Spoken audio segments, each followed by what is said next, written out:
Chapter 1. Tarver. Nothing about this room is real. If this were a party at home, the music would draw your eye to human musicians in the corner. Candles and soft lamps would light the room, and the wooden tables would be made of actual trees.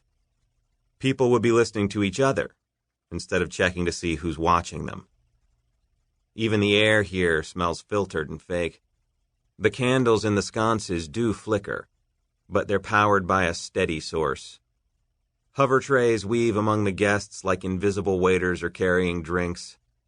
The string quartet is only a hologram, perfect and infallible, and exactly the same at every performance. I give anything for a laid-back evening joking around with my platoon instead of being stuck here in this imitation scene from a historical novel. For all their trendy Victorian tricks, there's no hiding where we are. Outside the viewports, the stars are like faded white lines, half invisible, surreal. The Icarus, passing through dimensional hyperspace, would look just as faded, half transparent, if someone stationary in the universe could somehow see her moving faster than light. I'm leaning against the bookshelves when it occurs to me that one thing here is real. The books. I reach behind me and let my fingers trail over the rough leather of their antique spines, then pull one free. Nobody here reads them. The books are for decoration, chosen for the richness of their leather bindings, not for the contents of their pages. Nobody will miss one, and I need a dose of reality. I'm almost done for the night, smiling for the cameras as ordered. The brass keep thinking that mixing field officers with the upper crust will create some sort of common ground where none exists. Let the paparazzi infesting the Icarus see me, the low-born boy made good, hobnobbing with the elite. I keep thinking that the photographers will get their fill of shots of me with drink in hand, lounging in the first-class salon.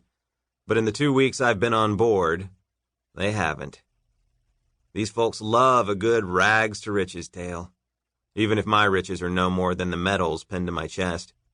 It still makes for a nice story in the papers. The military look good, the rich people look good, and it gives the poor people something to aspire to. See, say all the headlines, you too can rocket your way up to riches and fame. If Hick Boy can make good, why can't you? If it wasn't for what happened on Patreon, I wouldn't even be here. What they call heroics, I call a tragic debacle. But nobody's asking my opinion. I scan the room, taking in the clusters of women in brightly colored gowns, officers in dress uniforms like mine, men in evening coats and top hats. The ebb and flow of the crowd is unsettling. Patterns I'll never get used to no matter how many times I'm forced to rub elbows with these people. My eyes fall on a man who's just entered, and it takes me a moment to realize why. There's nothing about him that fits here, although he's trying to blend in. His black tailcoat is too threadbare, and his top hat is missing the shiny satin ribbon that's in fashion. I'm trained to notice the thing that doesn't fit, and in this sea of surgically perfected faces, his is a beacon. There are lines at the corners of his eyes and around his mouth. His skin weather-beaten and marked by the sun.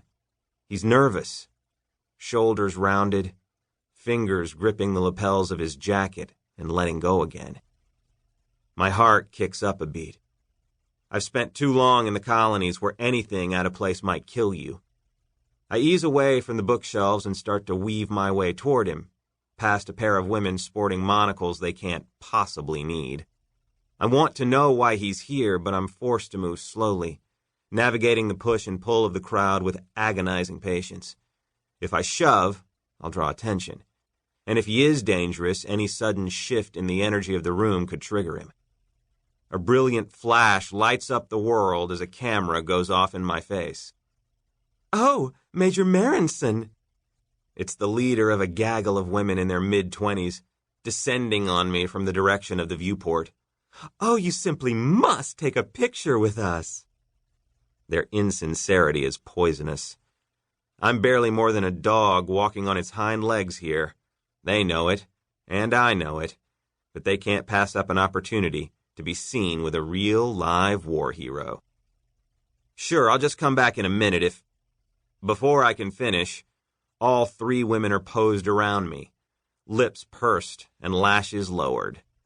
Smile for the cameras. A series of flashes erupt all around me, blinding me. I can feel that low, stabbing pain at the base of my skull that promises to explode into a fully fledged headache. The women are still chattering and pressing in close, and I can't see the man with the weathered face. One of the photographers is buzzing around me, his voice a low drone.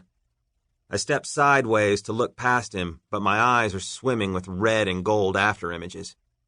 Blinking hard, my gaze swings from the bar to the door, the hover trays, the booths. I try to remember what he looked like, the line of his clothes. Was there room to hide anything under his dinner jacket? Could he be armed? "Major, did you hear me?" The photographer still talking. Yes? No, I wasn't listening. I disentangle myself from the women still draped over me on the pretense of stepping closer to speak with him. I wish I could shove past this little man, or better yet, tell him there's a threat, and watch how fast he vanishes from the room. "I said I'm surprised your buddies on the lower decks aren't trying to sneak up here too." Seriously? The other soldiers watch me head to first class every evening like a man walking down death row. Oh, you know. I try not to sound as annoyed as I am. I doubt they even know what champagne is. I try for a smile, too, but they're the ones good at insincerity, not me. He laughs too loudly as the flash explodes in my face again. Blinking away the stars, I stumble clear and crane my neck, trying to locate the only guy in the room more out of place than I am. But the stooped man in the shabby hat is nowhere to be found. Maybe he left? But someone doesn't go to the trouble of crashing a party like this and then slip out without a fuss. Maybe he's seated now, hiding among the other guests. My eyes sweep across the booths again, this time examining the patrons more closely. They're all packed full of people. All except one. My gaze falls on a girl sitting alone in a booth, watching the crowd with detached interest. Her fair, flawless skin says she's one of them, but her gaze says she's better, above, untouchable. She's wearing the same hue as a Navy dress uniform, bare shoulders holding my gaze for a moment. She sure as hell wears the color better than any sailor I know. Hair, red, falling down past her shoulders. Nose, a little snub, but that makes her more pretty, not less. It makes her real. Pretty's not the right word. She's a knockout. Something about the girl's face tickles at the back of my mind, like I should recognize it, but before I can dig up the connection, she catches me looking at her. I know better than to mix with girls like her, so I don't know why I keep watching her, or why I smile.